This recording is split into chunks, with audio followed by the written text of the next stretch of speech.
Shalom, shalom mes bien-aimés dans le Seigneur. Que la paix de notre Dieu d'amour vous comble partout où vous êtes, au nom puissant et glorieux de Yeshua HaMashiach. Mes bien-aimés dans le Seigneur, vous savez que dans une maison, quand il y a l'obscurité, nous cherchons tous à allumer la lumière pour qu'à l'intérieur de la maison soit éclairé. Deux fois dans la rue ou à l'extérieur, quand il fait noir, il y a un esprit de peur qui s'installe. Maintenant, la question elle est de savoir, mes bien-aimés, pourquoi la plupart des gens, mes bien-aimés dans le Seigneur, ont peur quand il fait sombre. Déjà, il faut savoir, mes bien-aimés, que quand il fait noir, la visibilité n'existe plus. Or, c'est avec cette visibilité qu'on se déplace, mes bien-aimés. C'est toujours à travers elle, mes bien-aimés dans le Seigneur, que nous faisons tout ce que nous voulons. Ce qui veut dire que sans la lumière, nous ne pouvons rien faire. Donc, la lumière, mes bien-aimés dans le Seigneur, est indispensable pour tout être vivant, y compris les animaux, mes bien-aimés dans le Seigneur. L'obscurité, mes bien-aimés, c'est comme la mort. Quand il fait noir, on ne peut rien faire. C'est pareil que la nature de l'homme, mes bien-aimés dans le Seigneur. Oui. D'ailleurs, raison pour laquelle le roi David a dit « Voici, je suis né dans le péché, et ma mère m'a conçu dans le péché. » Psaume chapitre 51, verset 7. C'est cela la nature de l'homme. Nous naissions dans le péché.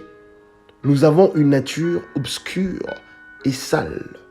Car, je l'ai toujours dit, le péché, c'est quelque chose de très, très sale.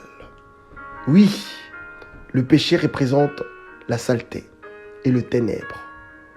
Raison pour laquelle l'apôtre Paul a dit, mes bien-aimés dans les Seigneurs, dans Romains chapitre 13, versets 12 à 14, « La nuit est avancée, le jour approche.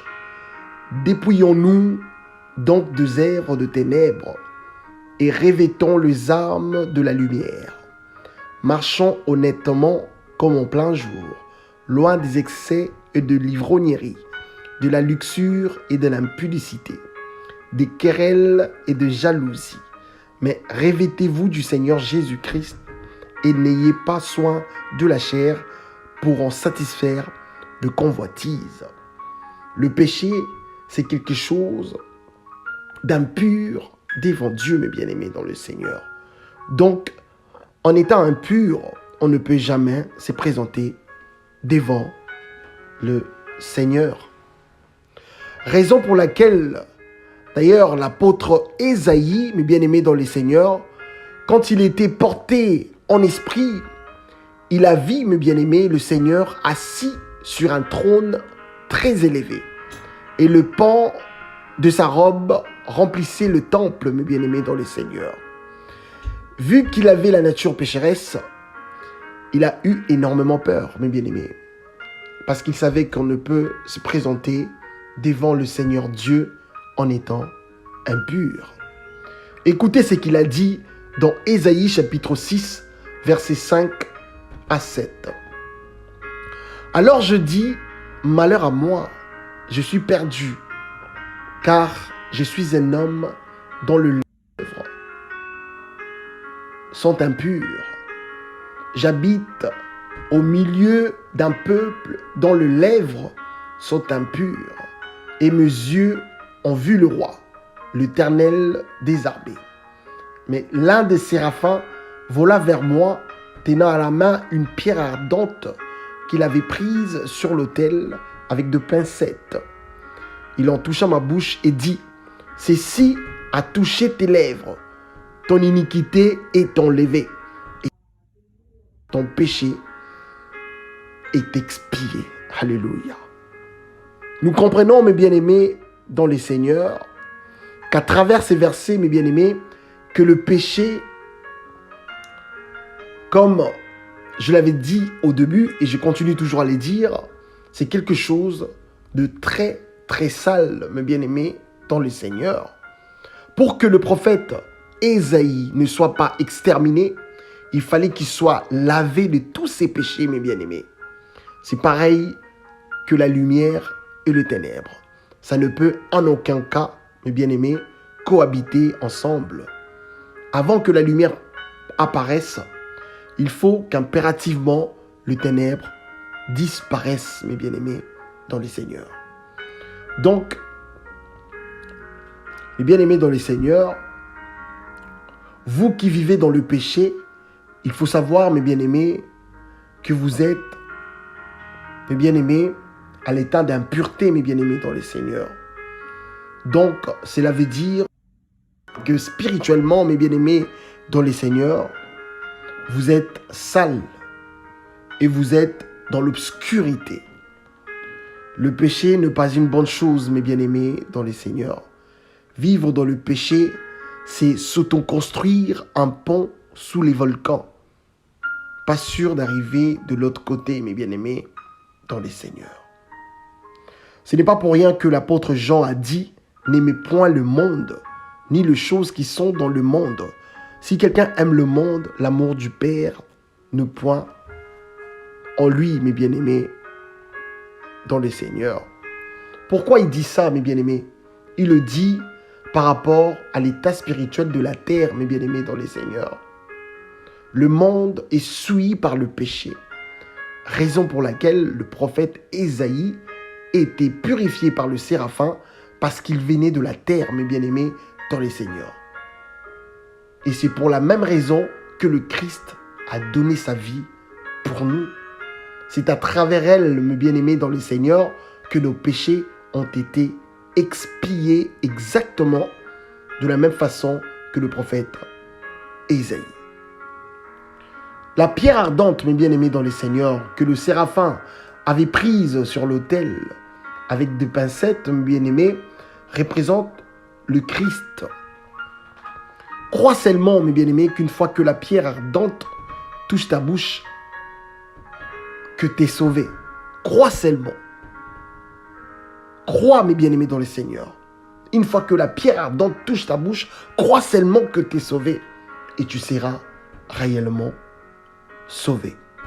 D'ailleurs, l'apôtre Jean, mes bien-aimés dans le Seigneur, nous a bien explicité cela, mes bien-aimés, en disant « Mais à tous ceux qui l'ont reçu, à ceux qui croient en son nom, elle a donné le pouvoir de devenir enfants de Dieu, mes bien-aimés, dans les Seigneurs. » On ne devient pas enfant de Dieu en étant pécheur. Non. Tu dois d'abord être touché par la pierre ardente qui est le Seigneur, mes bien-aimés, pour que tes péchés soient effacés totalement.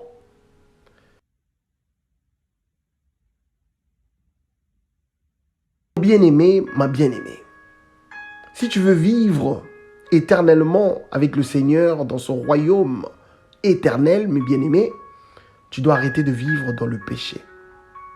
Ah oui, mes bien-aimés.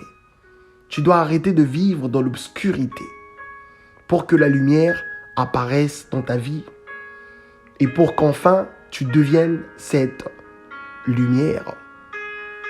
Si spirituellement, mes bien-aimés dans le Seigneur, tu n'es pas encore devenu, mes bien-aimés, une lumière pour ces mondes, sachez-le que tu n'es pas encore devenu enfant des dieux. Le Seigneur, mes bien-aimés, lui-même le dit avec confirmation, mes bien-aimés. Il dit ceci: vous êtes la lumière du monde. Une ville située sur une montagne ne peut être cachée. Et on n'allume pas une lampe, mes bien-aimés dans le Seigneur, pour la mettre sous le... mais on la met sur le chandelier. Et elle éclaire tous ceux qui sont dans la maison, mes bien-aimés dans le Seigneur. Il faut comprendre que là, le Seigneur ne s'adresse pas à tout le monde, mes bien-aimés dans le Seigneur. Il s'adresse spécifiquement aux disciples donc aux personnes qui sont déjà devenues enfants de Dieu, mes bien-aimés, dans le Seigneur. Ce sont ces gens-là qui apportent la lumière dans ce monde spirituellement. Ces gens, mes bien-aimés, ne peuvent plus vivre n'importe comment. Leur façon de vivre, leur comportement doivent être complètement différents par rapport à ceux qui sont encore dans l'obscurité, mes bien-aimés, dans le Seigneur. C'est pour cela qu'au verset 16 du 5e chapitre de l'évangile de Matthieu, le Seigneur nous dit ceci, écoutez, que votre lumière luise. Mes bien-aimés, luise veut dire briller sa lumière propre. Briller sa lumière propre. Que votre lumière luise ainsi devant les hommes, afin qu'ils voient vos bonnes œuvres et qu'ils glorifient votre Père qui est dans les cieux. Comprenez-vous que devenir enfant de Dieu, ce n'est pas un jeu, mes bien-aimés, dans le Seigneur. C'est un mode de vie complètement différent avec celle de ces mondes, mes bien-aimés, dans le Seigneur. Tout ce que tu feras, même en cachette, mes bien-aimés, tout ce que tu feras doit glorifier notre Père céleste. Pour que, mes bien-aimés, dans le Seigneur, les gens qui sont encore dans l'obscurité puissent louer notre Dieu d'amour par rapport à celle-ci, mes bien-aimés, dans le Seigneur. L'apôtre Pierre le souligne. Mes bien-aimés dans le Seigneur, l'apôtre Pierre le souligne encore dans 1 Pierre, chapitre 2, verset 12. Ayez au milieu de païens une bonne conduite, afin que, là même où ils vous calomnient, comme si vous étiez de malfaiteurs, ils remarquent vos bonnes œuvres et glorifient Dieu au jour où il le visitera. Frères et sœurs, mes bien-aimés dans le Seigneur, ne soyons pas hypocrites. Arrêtons de vivre dans l'hypocrisie. Oui, mes bien-aimés dans le Seigneur, arrêtons de vivre dans l'hypocrisie. Vous commettez la fornication en cachette ou l'adultère. Vous volez, mes bien-aimés. Vous tuez, vous empoisonnez les gens. En étant soi-disant chrétiens, mes bien-aimés dans le Seigneur. Même si les hommes ne voient pas ce que vous faites, mais sachez-le bien, qu'en Dieu, il n'y a pas de secret. Parce qu'il sait tout et il est partout en même temps. Mes bien-aimés dans le Seigneur, n'éteignez pas votre lumière pour des choses éphémères. Nous faisons partie de la nouvelle alliance, mes bien-aimés, que le Seigneur a rendue possible. Alors, gardons-la jalousement, mes bien-aimés. Cette alliance, mes bien-aimés dans le Seigneur, c'est ça qui a encore, une fois de plus, fait de nous enfants de Dieu. Mes bien-aimés dans le Seigneur arrive bientôt. Les jours approchent. Sortez du milieu d'eux, je vous accueillerai. Parole du Seigneur. Arrêtons de vivre dans le péché. Que Dieu vous bénisse au nom puissant et glorieux de Jésus-Christ. Ne cherchez pas que votre lumière soit éteinte. Mes bien-aimés dans le Seigneur, que votre lumière soit éteinte pour de choses éphémères. Soyez bénis au nom puissant de Jésus-Christ. Amen.